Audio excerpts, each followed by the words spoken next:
Hello and welcome to another episode of the VCDX podcast, a short bi-weekly-ish podcast focused on the VCDX certification with news, updates, advice and special guests. My name is Simon Long, VCDX number 105, and in this episode we'll be discussing everything VCDX related that we can expect to see at VMworld 2019, which is just around the corner. And in our guest interview, I'll be finding out about a new lightboard series that's aimed to help you prepare for your VCDX. Here's a taste of what's coming up.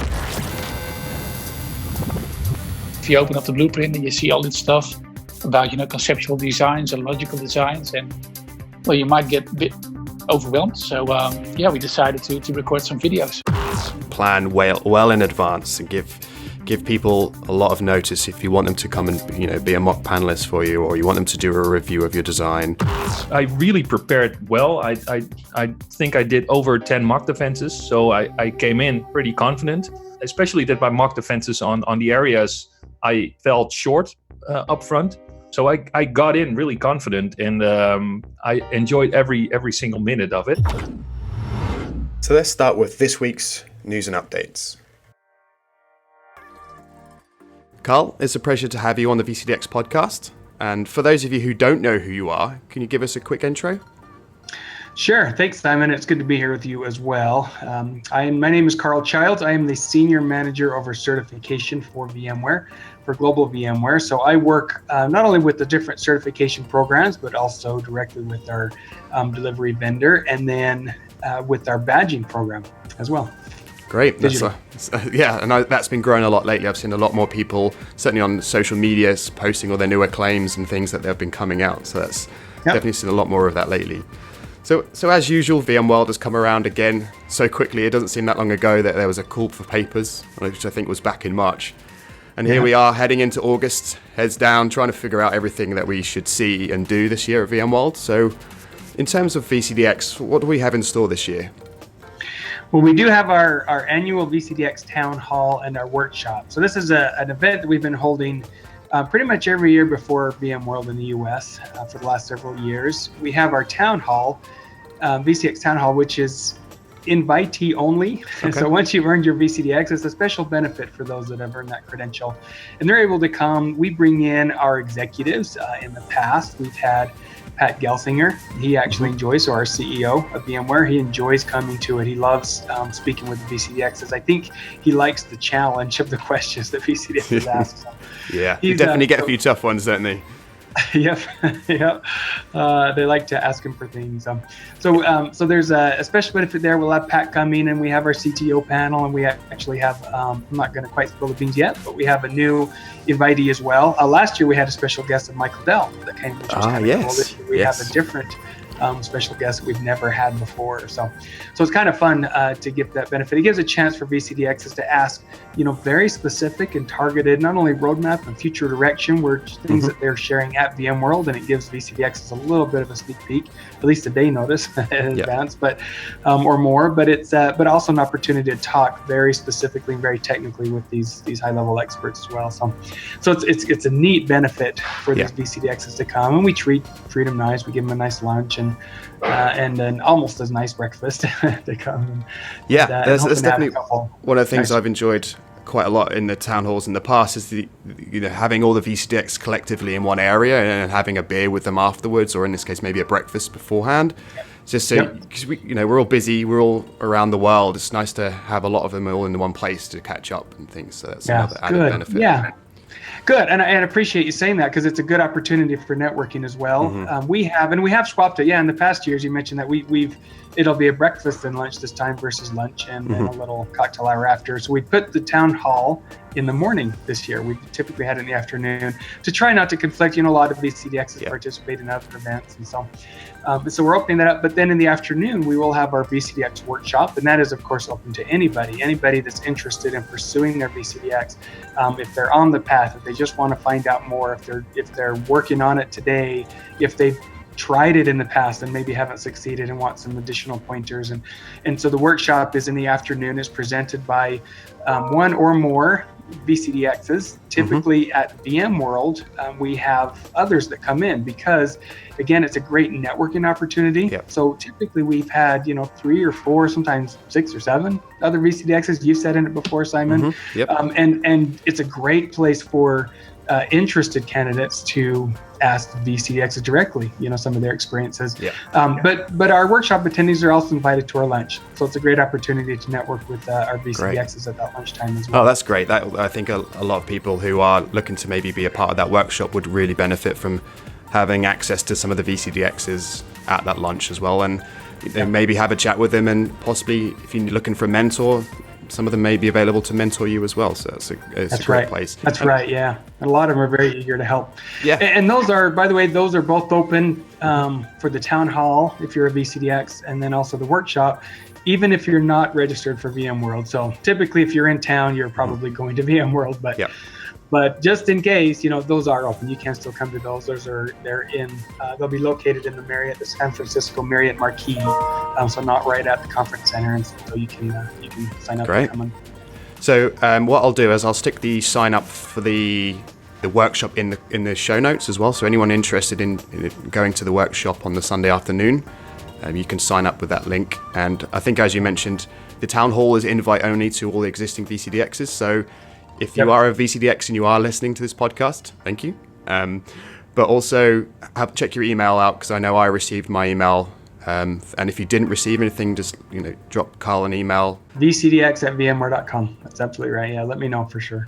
Perfect.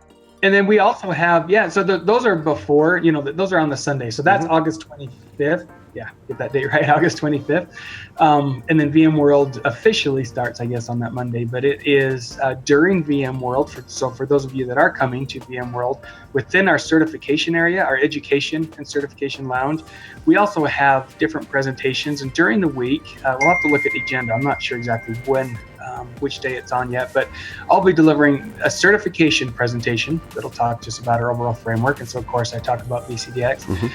If you're interested, or if anyone is still on the path towards VCDX, but we also have a special VCDX panel. So we have 4 or 5 VCDXs that will come up, and it's a Q&A session. It's an opportunity for anyone that wants to come and ask, again, directly to people that have gone through this experience, some that have done it in the years past and have even multiple VCDXs, and others that got it more recently, so that we have a broad range of experience.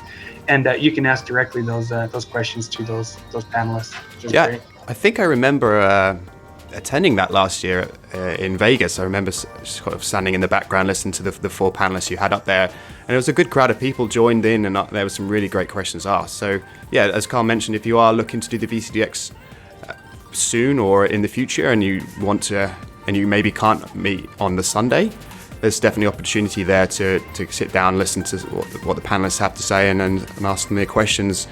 And typically what will happen is everyone will hang around afterwards as well. So if you don't particularly want to ask in front of everyone else, you kind of hang around and grab one of the panelists afterwards, or one of the VCDXs, and have a chat with them. So Carl, I'll grab the information from that, the time and location as well, and I'll stick that in the show notes as well. So that those of you maybe you're not available on the Sunday because there are some other things going on, or like myself, I may be on the shop floor getting the solutions exchange ready.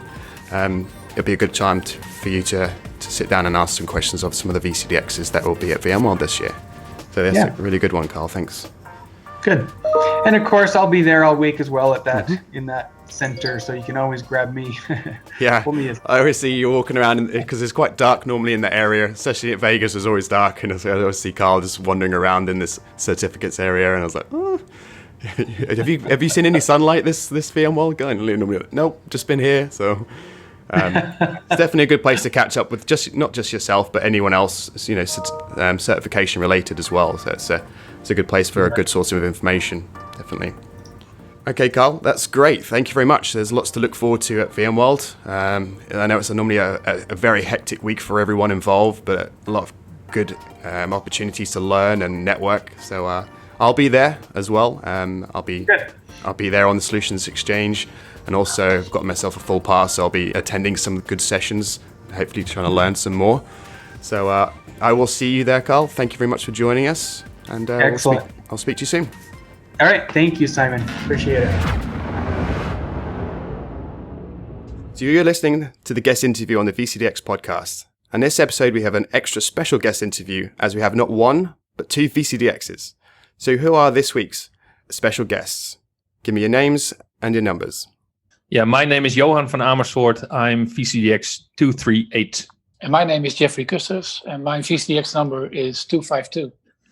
Hey guys, Johan, Jeffrey, thank you very much for joining me on this episode. It's a pleasure to have you both on. So just can you let us know which VCDX certification tracks you have and kind of a rough idea of when you passed your first VCDX? Yeah, so I have a VCDX in the desktop and mobility track. I was the 14th globally, and I did it in 2016, October 2016. Wow. So almost 3 years ago. And that's gone quick. I think was I on your, I don't know if I was on your panel, but maybe a moderator, but I have a very good recollection of when you did that. I can't believe that's 3 years ago. Yeah. You were actually my panelist. And as I recall, pretty much the one that asked all the questions about VDI and everything EUC related. Oh, I got to make sure you know your stuff, Johan. Yeah, absolutely. And Jeffrey, how about you? Yeah, so I did my VCDX on DCV in 2017. And well, this year I got my NV, so I'm a double VCDX. Well, congrats, dude. Congrats. I remember seeing thanks. recently that you just passed as well just a few months ago. So that's great news. So can you tell us a bit about your current roles, what you do in your current role, who you work for, just to give us a bit of an idea of your backgrounds? Yeah, so we both work for ITQ Consultancy in the Benelux region, and my primary role there is a tech marketing manager. So I'm responsible for all our technical marketing stuff, and that includes our external communication, such as blog posts, newsletters. But also our video channels, our Lightboard channel, what we'll talk about today. And I'm basically traveling around the world to present about technologies, VMware technologies, and solutions based on those technologies. So I'll be, for instance, presenting at both VMworlds as well. Great. And how about you, Jeffrey? Yeah, so I wear kind of different hats at ITQ. So my title is Technology Officer, which means that I'm kind of responsible for building new propositions based on new technology. I follow market trends and we'll try to translate that into new business models for ITQ. But I also have a technical background, so I also engage a lot of customers in a consulting architecture role, and I support our sales team on more the strategic accounts. So yeah, it's quite a diverse role, which makes it really interesting. Yeah. Yeah, very different between the both of you as well. I mean, your role itself, Jeffrey, is very diverse, but then you had Johan's as well, like the tech marketing side of things. You guys cover a wide range of aspects of IT there, so it's very cool. Yeah, we really work together on a bunch of stuff. Johan and myself, we write blog posts and white papers for ITQ. So yeah.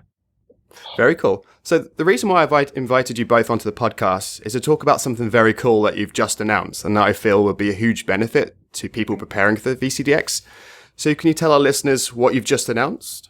Yeah, so what we announced today is that we, so I just mentioned the Lightboard or the videos that we are doing. And what we announced today is a series of Lightboard videos specifically focused on the VCDX certification. So in the videos, and we already recorded quite a bunch of them, we'll discuss a certain topic in a video, and while using the Lightboard, which basically is a whiteboard but with neon markers, and I think it basically reflects a lot of the whiteboarding that you have to do as VCDX anyways. So yeah, it's a really cool way to teach or to explain things about the VCDX process. Yeah, definitely. And I was lucky enough to have an advanced viewing of the first two videos that you release, and I really enjoyed the way you guys described things in a way to make them easier to understand. You know, I think the majority of us come from a technical background, so we usually find kind of the nuts and bolts of the VCDX comfortable. However, when it comes to like gathering requirements from the business and translating those into conceptual and logical designs, this isn't something that is typically done on a regular basis unless you're a consultant, for example. So I really think that certainly these Thirsty videos, and I'm really looking forward to seeing the other ones you're going to release afterwards, I really think they all can help people understand that process a lot better. So like, why did you decide to create this VCDX series, and what do you feel people will learn from it? Yeah, so we've been doing a lot of mentoring within ITQ with colleagues who were kind of aiming for VCDX.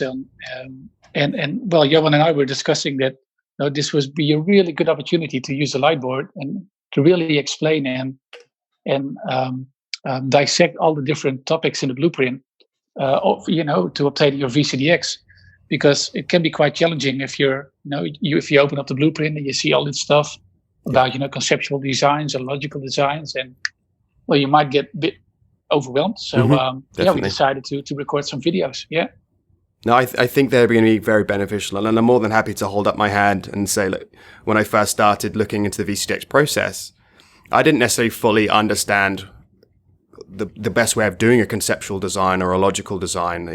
Technical side, no problem, I could do that day in and day out, but it wasn't until you kind of go through that process and learn the bits and pieces that you talk about in your videos that it kind of all came together and made a lot of sense in my mind. But until that point, I was like trying to piece together what it was, and I never really had a full grasp of it. So I think this is really going to be very beneficial to the people that actually gets around to watching it. So can you let our listeners know how can people watch these? When will they become available? How many videos are you planning on doing? Yeah, so I think the most easy thing to do is to follow the ITQ Twitter account, which is basically at ITQ on Twitter. Mm-hmm. All videos that will be released, and today we just on Tuesday we released the first one, and we'll release a video every week for at least the next 4 weeks, and we already have 5 recorded. And I think it's also a good way through the podcast to get some more opinions from the audience, because we have basically an idea of what we would like to explain. But it's a good way, I think, also to get an opinion from the audience to basically see what or hear what they would like us to explain in future videos as well. Yeah, I think definitely it's so. If any of you listening out there have some feedback on some of the areas that you would like Johan and Jeffrey to cover on these light boards, and also areas that you would like us to cover in this podcast. I've been doing this podcast for a little while now, and I don't actually get that much feedback on what people want to hear.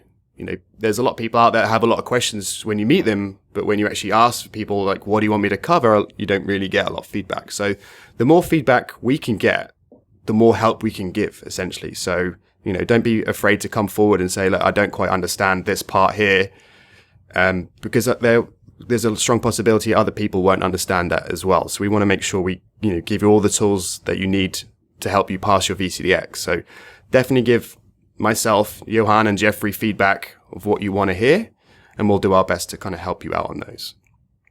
So guys, going on to some of our typical VCDX questions, what was the most enjoyable part of the VCDX certification process for you, and what was the least enjoyable part, if there was ever a least enjoyable part? Well, believe it or not, I think the most enjoyable part was the actual defense, and I really, I really prepared well. I think I did over 10 mock defenses, so I came in pretty confident. I especially did my mock defenses on the areas I felt short up front. So I got in really confident, and I enjoyed every single minute of it. That was good. Definitely, that was the most awesome part of the whole process, next to the fact that I got an email. But I think that's a given. Of course, yeah. I think you should probably put that into the question. Other than the fact that you passed, what was the most enjoyable part? What about least enjoyable? Was there anything you didn't really enjoy that much about it? Yeah, so I did my my project was a real life project, and I used the design that I delivered to the customer, which was basically based on the VMware delivery kit. I used that for 80% of the first design I used for the I had ready almost for the submission, and I did a couple of mock defenses with the first design, and throughout those defenses, I came to the conclusion that the design basically sucked because it was. There wasn't a really good storyline in it. The delivery kits from VMware are really good in terms of delivering a project, but they're not really sufficient to use for a VCDX submission because they lack a lot of information, and they also contain a lot of marketing fluff, stuff you don't really need. And so I halfway through, I completely started over again, and that was probably the least enjoyable part. The thing I learned was that you should contact a possible mentor much earlier in the process instead of just doing something and finding out halfway through that you spend a couple of months on something that's pretty much worthless.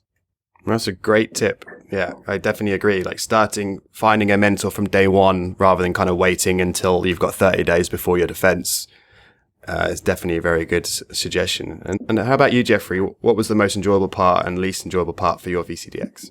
Yeah, well, before I answer that question, on what Johan just mentioned, I can recall a particular session at the ITQ office, Johan. Yeah, that was that session. I think we needed a fire extinguisher or something to put the flames out. Yeah, I got roasted like really bad. Was that like in a mock defense type thing then? Yeah. Oh. Yeah, we were in a study group with I think like 6 or 7 of us, and we got some external people from external VCDXs over as well. And Marco van Bachem, you might know him. He was one of our first VCDXs. Yeah, they completely burned down the whole design from front to back. So that wasn't that fun in the session. Well, at least you had, you took the chance and actually went in and made the changes rather than just thinking to myself, well, I've already kind of gone this far, I'm just going to keep pushing it and hope it works out. Because, or on the flip side, you could have just said, well, okay, well, I don't have another design right now, I'm just going to give up until I find another one. You kind of persevered, and although it was probably a lot of extra work to pretty much redo your whole design, obviously was a benefit in the long run. Yeah, most definitely. And what I eventually did was, and that last year I released the book, the VDI Design Guide, yes, to help future architects create basically a wireframe and the whole design methodology based on the VCDX process, and make sure that people don't make the same mistake I did. Just on that, I would definitely like to have you on another episode to talk a bit more about your book and how it will help others. Absolutely. So, yeah, Jeffrey, what was your most enjoyable part? Yeah, the most enjoyable part for me was actually, getting knee deep in the products and the technology again, because I've been, most of my time I've been in, more of an architectural role at customers, and that's on the face of it, a good starting point for VCDX. Yeah. But the VCDX certification itself, it also demands that you really know the technology and really know the product really deep. So, to be honest, the last time that I deployed a vSphere environment when I did my DCV, that could have been 2 years ago, or 2 years before that. So I really had to dive in all the stuff and, take all the books with me on holidays and, really getting to the nitty-gritty details of vSphere again. And I really enjoyed it because, I love technology, obviously. That was kind of the most enjoyable part. And the least enjoyable part. Just on that, Jeffrey, it's really interesting because as I mentioned earlier, a lot of people would come from more of the technical hands-on background going towards the architectural side of things. And it sounds like in your case, you came from the architectural side and then had to almost kind of reteach yourself some of the technologies that you've kind of become less familiar because you weren't so much hands-on. So it's kind of, you've kind of come full circle. Yeah, exactly. Yeah. Interesting. Yeah, especially, the operations perspective, creating good role-based access control and how to troubleshoot an environment. And that's all, all the stuff that you really need to know when you're designing an environment. Yeah. And, as the VCDX certification also includes, building implementation guides and installation guides and all that kind of stuff. I really needed to get my hands dirty again. So Cool. And was there anything that you didn't enjoy about the whole process? Well, I think I had a similar experience to Johan. I did a mock defense. I was really bad at planning, but I'll get to that in a minute. But I kind of did my first mock defense with Yves Sandvoort, and he completely burned me down. I had put a lot of stuff out of scope of my design. So, for example, a lot of the physical stuff, so rack layouts and physical storage, and that was all being handled by a third party that the customer hired. So I put it out of scope and put kind of a high level overview in my design, and my design got accepted. So I would figure, well, I'm in the clear now. And then Yves really made it clear to me that I know you need to know how the racks are being laid out, because you need to know your failure domains. And well, you went on and on and on, and that was 1 week before my defense. Oh no! So I had to pull a week-long all-nighters, and I literally had to create all the physical designs for my compute, for storage, for my physical network, all that kind of stuff. And so that was a really stressful period.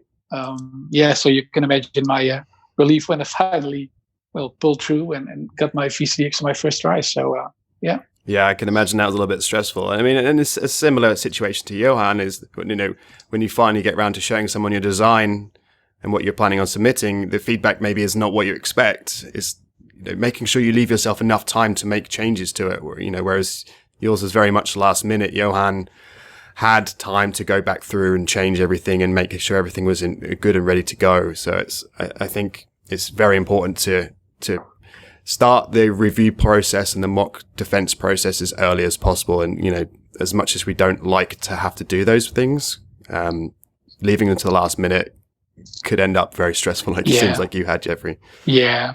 I sent out questions to guys like Frank Denneman and Marco van Baghem. And, these guys were all kind of busy, Yeah. That's kind of what you can expect from VCDXs in high impact roles. They have a full schedule. So if you ask them a week before, chances are really high that they're not going to be able to make it on your mock. So I actually did only just one mock during as a preparation. So that was really stressful. Yeah, it sounds like it. Yeah, I think and I think you covered that in one of the previous episodes. It's really not that if you ask someone a mentor like a week up front, it's not that we don't want to help you, but schedules are running like really full, and the sooner as a mentor or as an attendee of a mock defense, that there's going to be one, the better the chances are that we could attend them as well. Yeah. It's all about planning. Definitely, and that's what people tend to forget. They're kind of like, well, hold on, this is the most important thing to me. Why is it not the most important thing to everyone else? Why are they not dropping everything to help me? And it's like, well, we have a lot of commitments for our jobs, for our family lives, and unfortunately, that doesn't always work. If you're just giving us the last minute, can you come and do a mock defense for me? Because sometimes we have to prepare for those things as well. So it's not just in case you can turn up, grab a donut and get going. It's, you have to read a design first. And often those designs are very long designs. So, definitely plan well in advance and give people a lot of notice if you want them to come and, be a mock panelist for you, or you want them to do a review of your design. So guys, knowing what you know now, if you could go back in time, back to when you were preparing for your VCDX, what single piece of advice would you have given yourself? Do the planning the same as you did before. I don't regret anything I did. The only thing is to seek mentors much more upfront. But from a planning perspective, I started with the end date in mind, and I created a whole planning based on that end date. And that was the day. That was quite fun, by the way. That was the day before VMworld. So the 29th of August, or the 26th or something like that. 3 years ago, the day before VMworld was the submission date. And the day after, I would be flying into to Vegas. And I got off the plane, and the first thing I saw on my phone was that there was something missing in my submission. So I had to work for a couple hours in Vegas to set that straight. But yeah, work with a realistic planning in mind, and really set a couple hours a week aside to work on your VCDX. Based on that planning. Great. And Jeffrey, how about you? Yeah, so besides planning, which obviously was a big issue in my first VCDX too, I would say, pick a strategy and stick to it. And what I mean by that is, in the last VCDX defense round, I was working together with Chris Porter, for example, on the Slack channel, and he did this awesome thing on Twitter, which I think you covered in the earlier podcast. The 90 days of prep. Yep. I was thinking about it. Am I being so terrible at planning and sticking to my strategy? Why am I not doing that? And I kind of came to the realization that you should pick your own strategy, because preparing 90 days for a defense, that doesn't work for me. I need pressure. I need and a week in advance would be 1 week in advance would be a bit too tight. But in this last round, I had literally had to start my slide deck, my defense slide deck, when I got the invitation. Rule 1 of VCDX is when you submit, take a couple of days off, and then start preparing. But in the end, it's just an hour defense for a second submission, and that works for me. So I don't need to do 90 days of prep. And so, kind of a long story, but I would say pick something that really suits yourself. Now you can get the most out of your effort, and just keep to it. Yeah, and you're right. Everyone works differently. What was good for Chris is not how Jeffrey would work. So you've got to figure out what works for you, and then take that approach there. Yeah, exactly. And that's kind of the silver bullet. There's no silver bullet for getting your VCDX. There's no single solution. No. So no. Yeah. And that is the thing, right? When I speak to people, and I know mentors who work with people, it's difficult for a mentor sometimes, because the VCDX candidate is like, well, tell me what I should do. And it's like, well, we shouldn't really tell you what to do. It's like, help you try and figure out what works best for you as someone who's preparing for it. And everyone has different characteristics in the way they work and the way they think. And so there's never one rule for one that will work for everyone. It's just, you got to, an architectural certification like the VCDX is very high level. It's very senior. So at this point in time, you should probably understand the way you work best, and you need to adapt your preparation to kind of work with that. Guys, it's been an absolute pleasure having you on the podcast. Thank you for your time, and thank you from everyone for the videos that you are creating and putting out this amazing content for us. I know this will help a lot of people.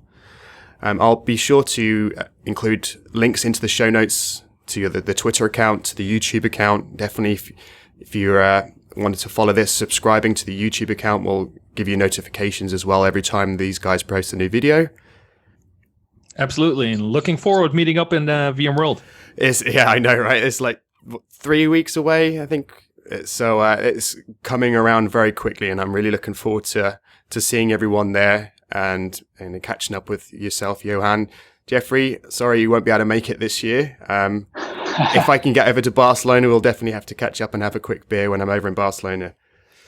Yeah, sure. Absolutely. Yeah. Thanks for having us, Simon. Okay, guys. Thank you very much. That's all we have time for on this episode of the VCDX podcast. Again, thanks to my special guests, Carl, Johan, and Jeffrey. I hope you enjoyed this episode. If you did, please be sure to subscribe and share with others who might find this podcast interesting. I'll speak to you all again in 2 weeks' time.